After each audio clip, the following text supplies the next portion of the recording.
¿Qué tal? ¿Cómo estamos? Buenas noches. Un placer saludarles. Soy Fernando del Rincón. Bienvenido a Conclusiones, bienvenido a casa. Mi casa es su casa y hoy es viernes.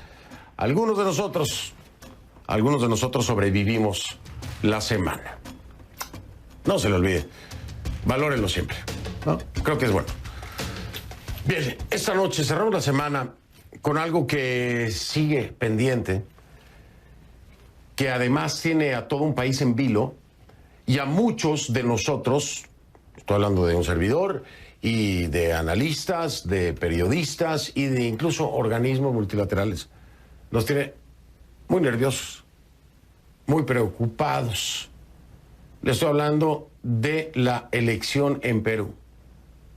El domingo pasado le llevaba yo la cobertura junto con las elecciones intermedias de México. Es viernes y aún no se sabe quién es el presidente o presidenta del Perú. Aún no. Por supuesto que en un país tan dividido como lo demuestran los votos que hasta ahora oficialmente han sido contabilizados por la Oficina Nacional de Procesos Electorales, pues la tensión cada día y cada hora va aumentando entre los seguidores de uno y de la otra. Y puede encenderse la mecha. Y eso es lo que todos estamos, pues, monitoreando y deseando que no ocurra, por supuesto. Pero además ahora hay una presión enorme en las instituciones, hay una presión enorme en los entes electorales, que hoy, se lo digo, por poquito y se resbala. Por poquito y se resbala. Esto que está ocurriendo en el Perú, para los entes electorales, es como una cirugía de corazón, donde se le mueve el bisturí de más. ¿Se va a poner en riesgo la vida del paciente? Todos aquí juegan un papel muy importante. La prudencia, el respeto a los resultados, el respeto al proceso es lo que debe imperar en el país. Es lo que debe de imperar en los candidatos. Y es lo que debe imperar también en los procesos legales que se están derivando de esta misma elección. No hay margen para error en el Perú. No hay. Así que espero que, porque aquí no somos peruanos, ni los peruanos, no es el electorado. Aquí ya todo quedó ahí arriba. Espero que todos tengan la cabeza bien plantada, ¿eh? Porque de por sí a los peruanos les ha ido mal. Lo que menos necesitan hoy es que otra vez la clase política los ponga de cabeza. Ha sido la clase política la responsable de la desgracia en el Perú. Asúmanlo. Y lo sabemos todos. Que no sea otra vez. No se lo merece. Ningún pueblo se lo merece. Porque los que acaban pagando las consecuencias no son ellos. No es la clase política. Son todos los que democráticamente decidieron por quién votar. Este es el tema de esta noche. Así cerramos la semana. Aunque le digo desde ahora, esto va a quedar todavía en suspenso.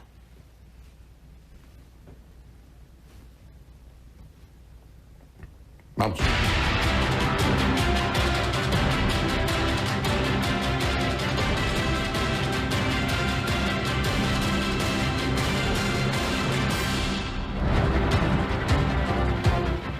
La etiqueta para este programa es Conclu el ex Perú 5. Claro, por supuesto, porque el domingo fue la elección, lunes, martes, miércoles, jueves, viernes, 5 días, aquí seguimos esperando. Conclu el ex Perú 5. Esa es la etiqueta o hashtag. Sus comentarios, por favor, con esta etiqueta Conclu el ex Perú 5. A mi cuenta en Twitter, @soyfdelrincón, @soyfdelrincón en Twitter. En Perú, y ahora sí, con el 100% de las actas procesadas, parece confirmarse la diferencia mínima que se venía manteniendo entre los dos candidatos a la presidencia de la nación. Entonces, ¿qué pasa? Pedro Castillo de acuerdo a esto que le acabo de decir, que es una cifra oficial que la puede consultar en la página de la Oficina Nacional de Procesos Electorales, Pedro Castillo consiguió el 50,1% de los votos, mientras que Keiko Fujimori el 49,8%. Es una diferencia ínfima. Nuestra corresponsal Jimena de la Quintana tiene más información. Vamos para allá. Hola Fernando, buenas noches. Sí, el 100% de actas han sido ya procesadas, pero han sido contabilizadas el 99.593%. ¿Qué quiere decir?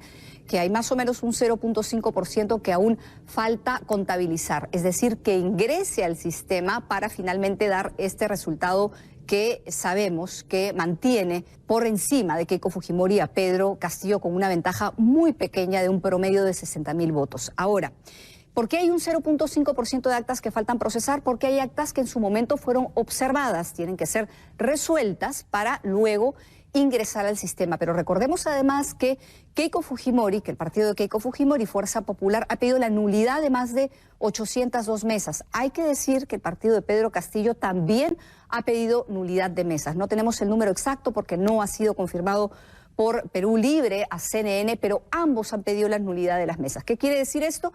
Que lo que solicitan es que esos votos, se quiten del sistema, es decir, se saquen del conteo, con lo cual obviamente puede variar esta cifra. En cuanto a favorecer a quién, eso no lo sabemos y lo veremos una vez que esto se solucione. ¿Cuándo se va a solucionar?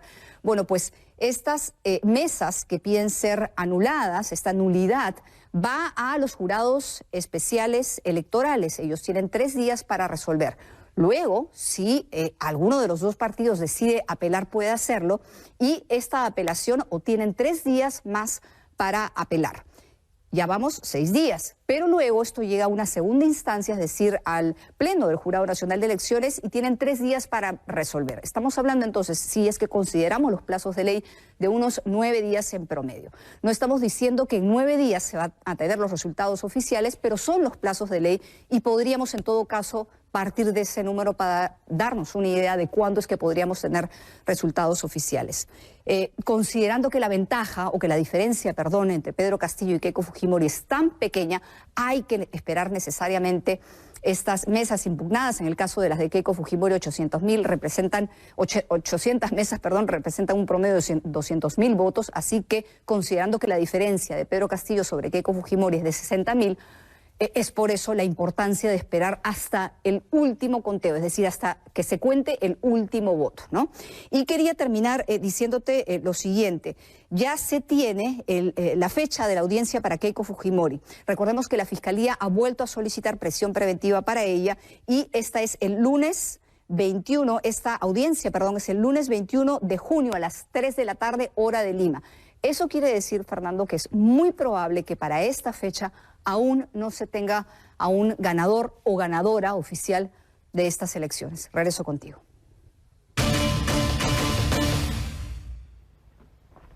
Gracias Jimena de la Quintana, allá en Lima. Que tengas un excelente fin de semana.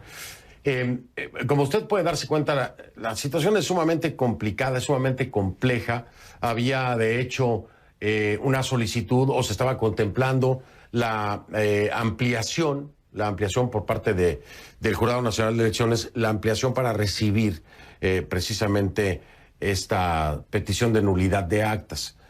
Pero hay una reglamentación previa, incluso desde 2018, en donde está estipulada la temporalidad hasta el momento en el que se pueden recibir estas solicitudes de petición de nulidad.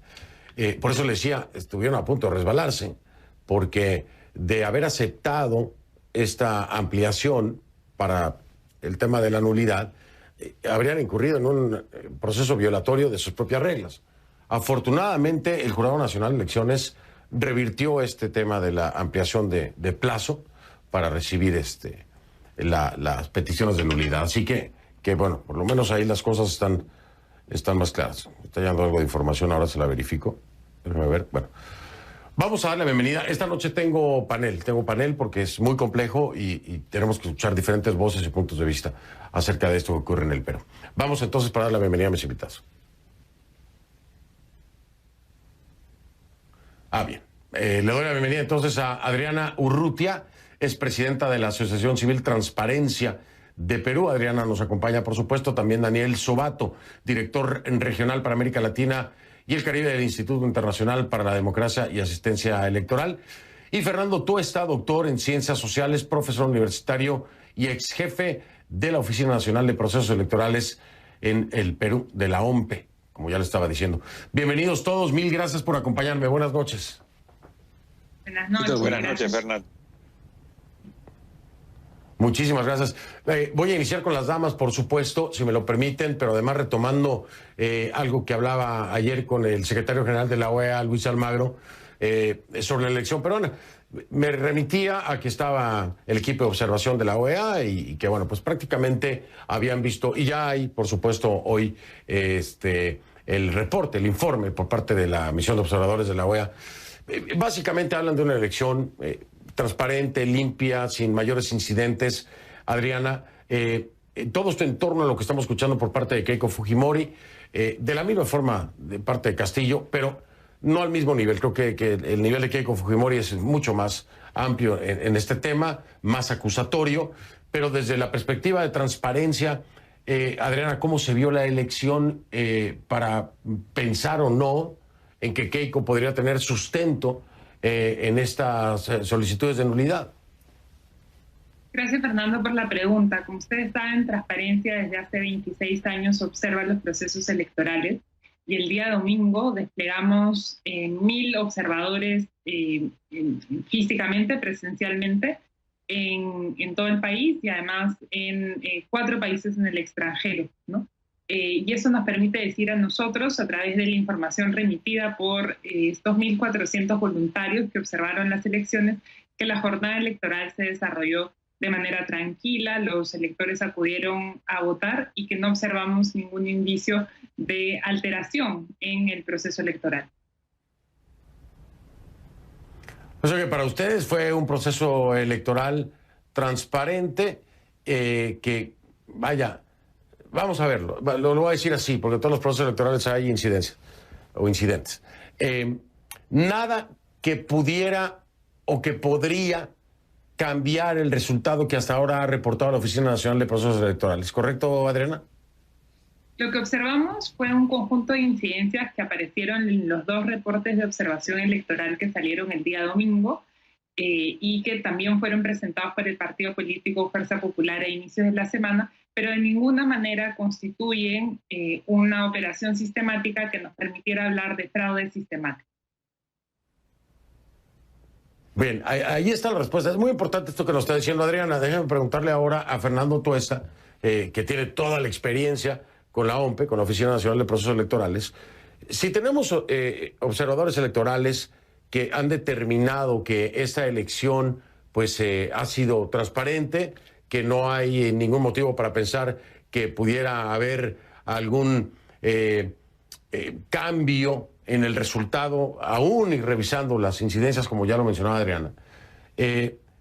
¿Por qué la OMPE continúa junto, por supuesto, con el Jurado Nacional de Elecciones, junto con los jurados electorales especiales, continúan con este proceso o procedimiento que está exigiendo Keiko Fujimori? ¿Tenían alguna opción o se ven obligados necesariamente a hacerlo, aunque no se vaya a encontrar el sustento, Fernando? En realidad, le asiste el derecho a los partidos de solicitar la nulidad de mesas que ya han sido contabilizadas.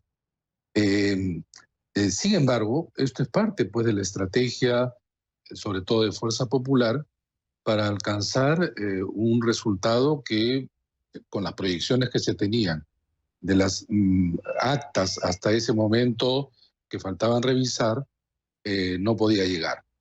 Este es repito, una estrategia que nunca ha ocurrido además en el Perú. Nunca se han solicitado la nulidad de actas correspondiente a mesas de votación en un número como el que estamos viendo ahora.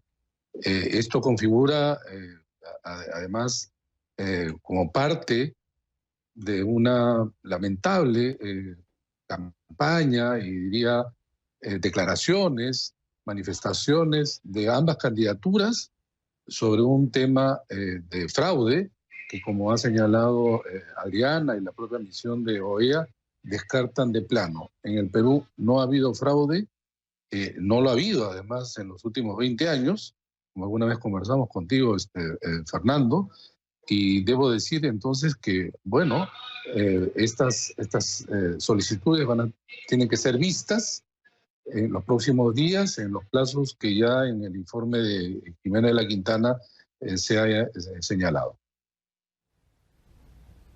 Gracias, Fernando. Daniel Sobato, lo hablábamos tú y yo durante el día. Daniel, esto que se está haciendo por parte de ambos, ¿no? Pero mayormente por parte de Keiko, es sumamente peligroso. Es sumamente peligroso en un país que a todas luces está dividido prácticamente por mitad. Daniel, ¿cómo ves tú el proceder hasta ahora? No te voy a decir de los candidatos, ya entraremos en eso más adelante, pero de los entes electorales, de las autoridades electorales. Yo decía al principio, casi se resbalan porque iban a ser violatorios de su propio reglamento en esto de la ampliación. Pero ¿cómo los has visto? ¿Cómo ves que están llevando las cosas, Daniel? Fernando, mira, hay 3 organismos electorales. O sea, el sistema electoral en Perú está dividido en 3 partes. Tiene la OMPE, tiene el Jurado Nacional de Elecciones y después tiene el RENIEC, que es el que tiene el registro electoral.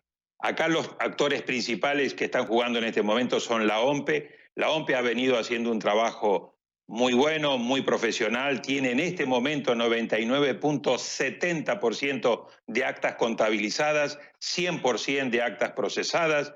La diferencia a favor de Castillo es mínima, pero importante, 0.3%. Significa unos 58.000 votos a favor de Castillo. Y por el otro lado está el Jurado Nacional Electoral, que tiene una primera instancia, que son los jurados electorales especiales, que donde entra por primera vez, en primera instancia, todas estas denuncias, solicitando la nulidad, y luego se puede apelar al Jurado Nacional. La primera parte la tiene que llevar la OMPE, y la OMPE lo ha hecho, en mi opinión, muy bien. Se ha demorado varios días, precisamente por una de las características que tiene el sistema electoral peruano, en particular también por el tema del voto en el exterior, que en algún momento del programa creo que valdría la pena hablar. Y ahora la mirada está puesta en el Jurado Nacional Electoral. Coincido con vos, hoy hubo muchos rumores en Perú. Supuestamente, si los rumores estaban confirmados, estuvieron a punto de resbalar. Creo que se corrigieron a tiempo y eso es muy positivo. Pero ahora lo importante es dejar que las denuncias que se han presentado solicitando la nulidad se procese. Hay que tener mucha calma, mucha cabeza fría. Hay que dejar a los organismos electorales, particularmente a la justicia electoral, trabajar con tranquilidad. Van a pasar varios días más porque este proceso que está pautado va a llevar unos días más, pero hay que tener toda la confianza que el organismo electoral, la justicia electoral, va a estar a la altura del desafío. Y algo muy importante, una vez que haya ya una definición y una decisión final, creo que es de responsabilidad de ambos, tanto de Keiko como de Pedro Castillo, aceptar ese resultado y ponerle punto final, y mientras tanto ni seguir haciendo denuncias no fundamentadas sobre fraude, ni tampoco autoproclamarse. Así que es un llamado a la prudencia, a la calma y a ponerle paños fríos en un momento muy tenso. Pero yo soy bastante optimista de que se van a resolver todos los casos que han sido presentados y que en unos días más vamos a tener ya la definición de un proceso que realmente ha puesto de nuevo al Perú al borde de un precipicio. Así es, completamente, tal cual lo dijiste, esa es la mejor ejemplificación. Gracias, Daniel. Adriana, Daniel, Fernando, voy a hacer pausa, regreso, continuamos con ustedes charlando acerca de esto que tiene más de uno con los nervios de punta. No nada más en el Perú, hay muchos ojos encima de Perú en este momento. Ya ven. Hay una clara intención de boicotear la voluntad popular. Por eso queremos alertar a los medios de comunicación. Aquí se trata de defender la democracia, se trata de defender las libertades, se trata de defender el futuro de nuestro país y que se respete, por supuesto, cada uno de los votos de nuestra población. Viene, era Keiko Fujimori, ya lo escuchaba usted, ese era el planteamiento y yo diría denuncia, ¿no? Porque también hace una denuncia ahí de que se está tratando de boicotear la voluntad popular. ¿Cómo se boicotea la voluntad popular en una elección? Pues cometiendo fraude, es la única manera, ¿no? Así lo entiendo yo. Pero en fin. Vamos a continuar con nuestro panel. Adriana Urrutia, presidenta de la Asociación Civil de Transparencia Perú. Daniel Sobato, director regional para América Latina y el Caribe del Instituto Internacional para la Democracia y Asistencia Electoral. Y Fernando Tuesta, doctor en Ciencias Sociales, profesor universitario y ex jefe de la Oficina Nacional de Procesos Electorales de la OMPE allá en el Perú. Adriana, obviamente las misiones de observación hacen un seguimiento. Ya veíamos a la misión de observación de la OEA pidiendo que se respeten los tiempos, precisamente, que era lo que estábamos hablando. Pero ¿hay algo de qué preocuparse desde la perspectiva de transparencia en lo que está ocurriendo hoy y lo que pueda ocurrir en los próximos días? ¿Hay algo que les preocupe a ustedes en este sentido? Bueno, lo que corresponde señalar es, para el público que nos está viendo es que, digamos, el proceso electoral en el Perú tiene la jornada electoral, el conteo y procesamiento de actas por parte de la Oficina Nacional de Procesos Electorales, y después pueden haber un conjunto de votos emitidos, ya sea por votos o ya sean actas, donde puede haber controversias, ¿no? Y esas controversias son resueltas por el Jurado Nacional de Elecciones. El proceso de conteo de votos por parte de la Oficina Nacional de Procesos Electorales ya culminó y corresponde reconocer el trabajo que ha hecho dicha institución. Ahora nos encontramos a la expectativa del trabajo que pueda hacer el Jurado Nacional de Elecciones, quien viene trabajando, digamos, dilucidando esas controversias, y esperamos, pues, por el bien del país, que se pueda resolver lo antes posible y que no tengamos, digamos, ningún sobresalto como el acontecido esta tarde, donde se sugirió que se podía modificar algún aspecto de la ley electoral, pero no viene al caso, creo, en este momento señalar, porque, digamos, el jurado se retractó sobre esa presunta decisión y, digamos, el proceso continúa, ¿no? Entonces estamos a la expectativa y esperamos, pues, que se culmine con la mayor transparencia posible. Claro, por supuesto, eso es lo que todos esperábamos, pero sí pensar que, a ver, que haya existido la simple posibilidad de que ocurriera esto, pues hace a todo el mundo estar mucho más vigilante. Cuando me refiero a esto es la ampliación precisamente del plazo para presentar las nulidades, ¿no?, de actas. A ver, quiero preguntarle a Fernando. Fernando Tuesta, 802 actas, ¿no? Es lo que está pidiendo Keiko Fujimori. 200,000 votos. La diferencia es de 60,000. Honestamente, Fernando Tuesta, de acuerdo al informe de la misión de observadores de la OEA, de acuerdo a lo que nos dice Adriana de Transparencia, de acuerdo a cómo se han llevado las cosas hasta el día de hoy, ¿crees que pueda existir la posibilidad de que se anulen, ¿cuánto?, los 60,000 de diferencia que tiene por lo menos Keiko Castillo sobre Keiko Fujimori? ¿Qué piensa, Fernando? Mira, Fernando, el día miércoles, haciendo proyecciones y más o menos las tendencias, esto se iba a terminar con un resultado a favor ajustado, como parece, de Pedro Castillo. Hay que recordar que hace 5 años Pedro Pablo Kuczynski venció a Keiko Fujimori por alrededor de 40,000 votos. Esto es un poco más. Lo segundo, en ese momento es que Fuerza Popular primero y Perú Libre después, siendo, sin embargo, lo de Keiko de Keiko Fujimori en una proporción mucho más alta, interponen la solicitud de nulidad de efectivamente como 800 mesas. Sin embargo, hay que precisar, y es necesario que se entienda lo siguiente: no se puede invocar defensa del voto pidiendo que se anulen los votos. Pero hay otro tema que confunde a la gente. Se puede anular mesas de votaciones que ya han sido validadas, y entonces la ley en el Perú, la Ley Orgánica de Elecciones, en el artículo 363 señala 4 causales explícitas y acotadas. De esas 4, yo he más o menos revisado las causales que se invocan. No se invocan esas causales, sino otras, que no aplican para la nulidad de mesas o de actas de mesas de votación. Esto lo saben los personeros y abogados de ambas agrupaciones. Yo creo que sí, lo tienen que saber. Repito, nunca en la historia, por lo menos de lo que va del siglo, en elecciones, se han solicitado nulidad de mesas enteras. Lo que ha habido son simplemente en algunas actas, interponer alguna causal para verificar un voto. Incluso eran como 460 actas donde se tenía que valorar un voto. Pero solicitar la nulidad de los votos invocando la defensa del voto es una contradicción en sí misma.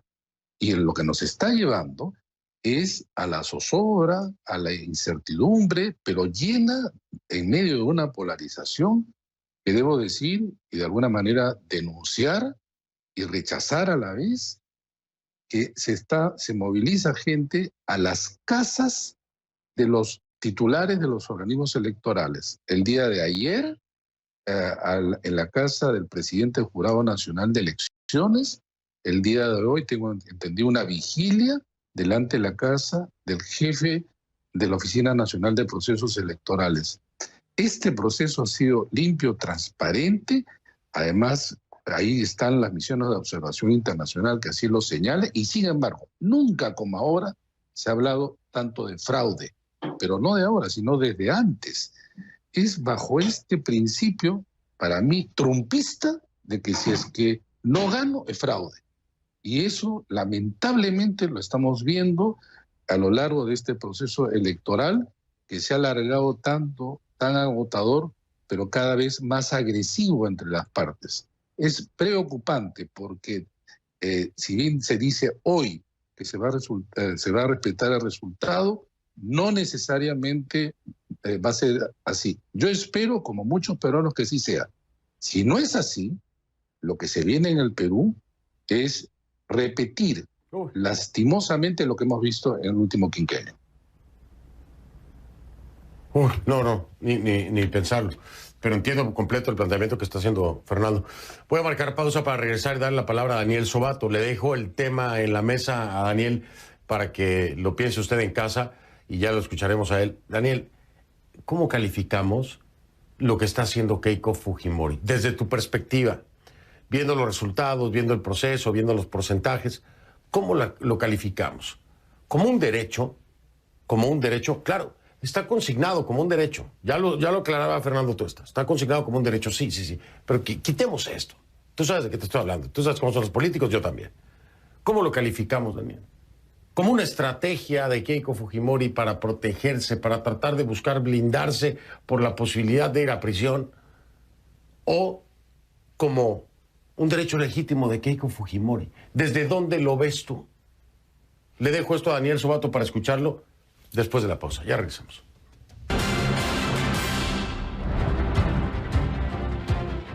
Todos dicen, no, que no gane, no quieren que ganen él. Pero el problema es que en provincia él ha ganado, ha arrasado allá.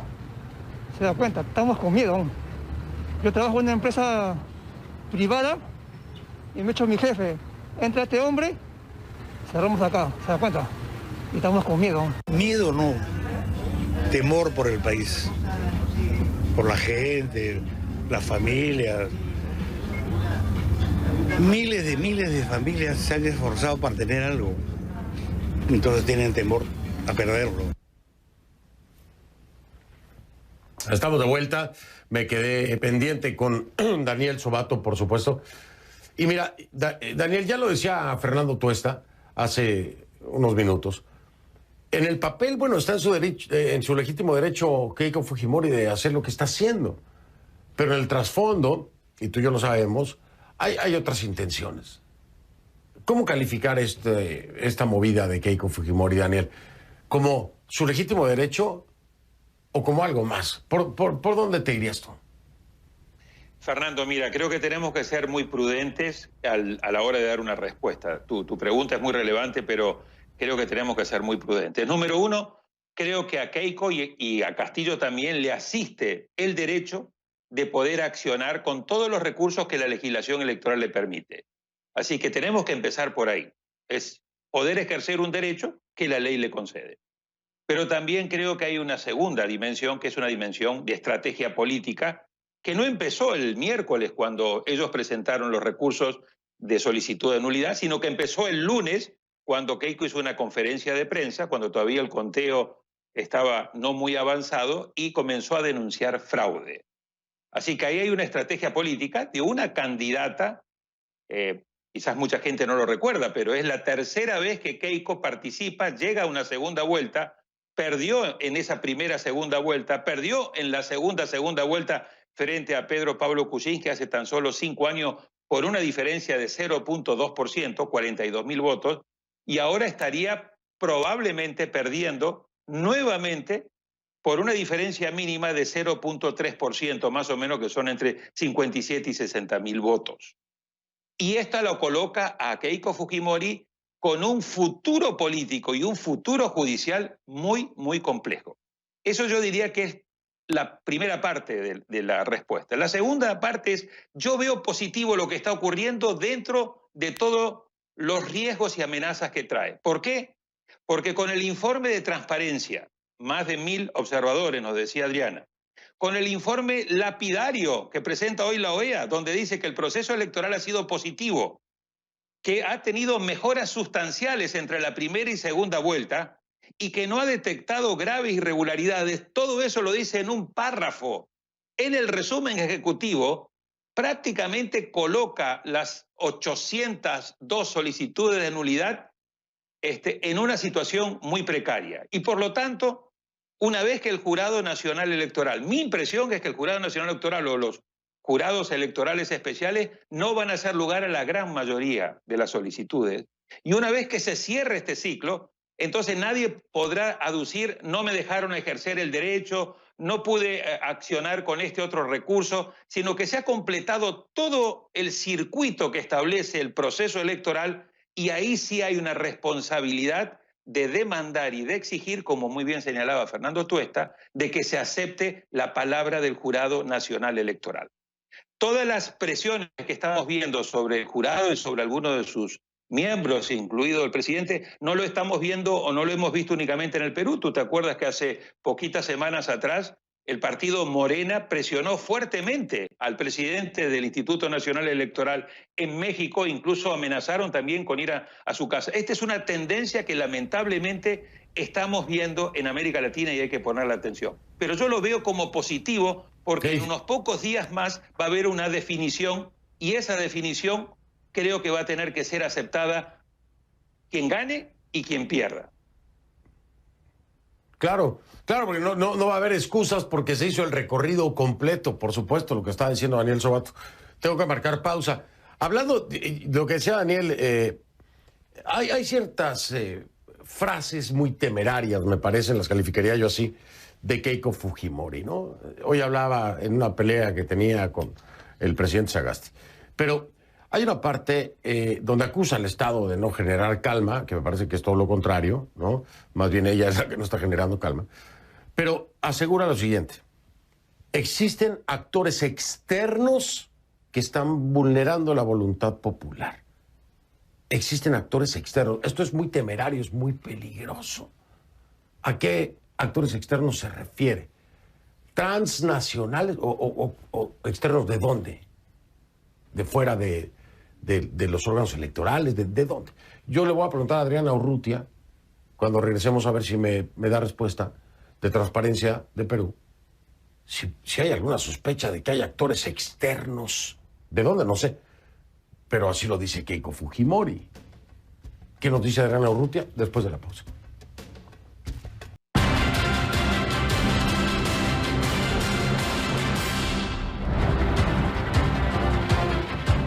De vuelta, estamos con Adriana Urrutia en este momento, a quien le doy la palabra porque le preguntaba antes de ir a la pausa, después de las declaraciones, desde mi punto de vista, temerarias de Keiko Fujimori diciendo que existen actores externos que están vulnerando la voluntad popular.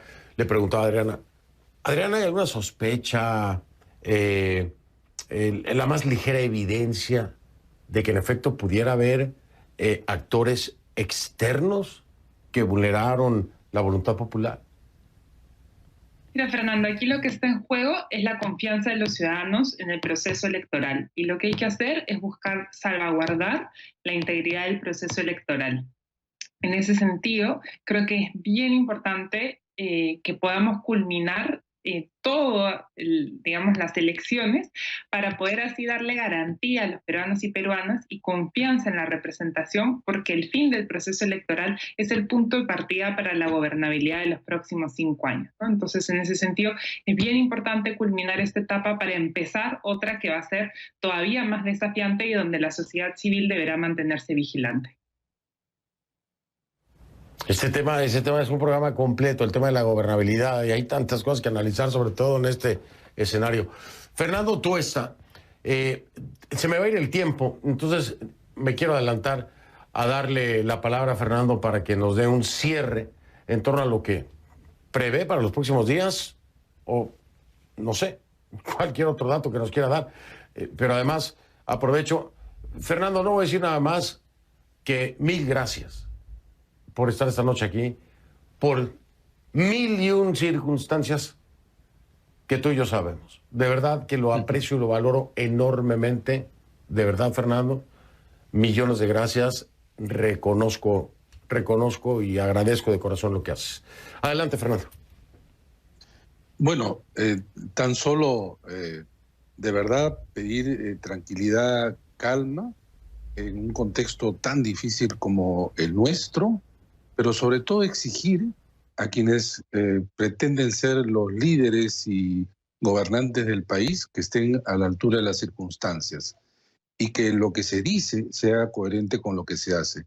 El Perú realmente necesita ya un cierto descanso. Es demasiado lo que está ocurriendo en estos últimos años y sobre todo en esta campaña electoral tan agobiante y tan cansador en medio incluso de una pandemia. Gracias a ustedes por la invitación, Fernando, nuevamente, y un saludo a mis amigos del panel.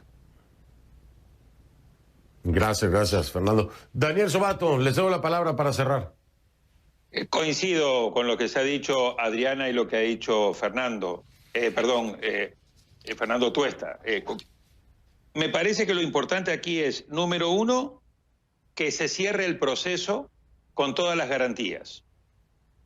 Eso es clave. Lo segundo es que se respeten los resultados y que eso dé paso de manera urgente a todos los desafíos enormes que vienen para el Perú, que es una etapa de transición muy corta de aquí al 28 de julio, y luego claramente cómo se va a gobernar, porque ni Keiko Fujimori ni Castillo van a tener mayoría en un Congreso muy fragmentado, y por lo tanto el elemento y el desafío de la gobernabilidad es el gran tema que va a tener que enfrentar Perú para no repetir este ciclo de 4 presidentes y de 2 congresos en 5 años. Así que ahí está planteado el desafío y están, en mi opinión, condenados a entenderse, y quien gane y resulte electo presidente tiene como principal y primera responsabilidad lograr unificar al país, calmarlo y generar los acuerdos que le permitan a Perú salir de la situación de tormenta perfecta en la que se encuentra. Por supuesto. Y estábamos de acuerdo, obviamente, en la misma línea de pensamiento, Daniel y yo, el tema de la gobernabilidad. Es tema para un programa completo con el tema de Perú, ¿eh? Lo haremos, se le prometo que lo haremos. Adriana, Daniel, Fernando, 1000 gracias. Que tengan un excelente fin de semana. Gracias por haber aceptado mi invitación. Y Muchas pues gracias. nada, aquí estamos pendientes. Ojalá sea lo mejor para el Perú. Gracias a los 3. Gracias. Gracias, buenas noches. Gracias, buenas noches. Pues ahí lo tiene usted. Hay que confiar en las instituciones, hay que esperar el resultado, hay que jugar limpio, hay que aceptar lo que se dé a conocer, guste o no guste. Esto no es un tema personal, este no es un tema de Keiko Fujimori y de Pedro Castillo, no. Esto le pertenece a los peruanos. Y así lo tienen que entender todos los políticos de Latinoamérica No son sus intereses, son los intereses del pueblo, que están por encima de cualquiera de sus deseos. Hago una pausa, regreso.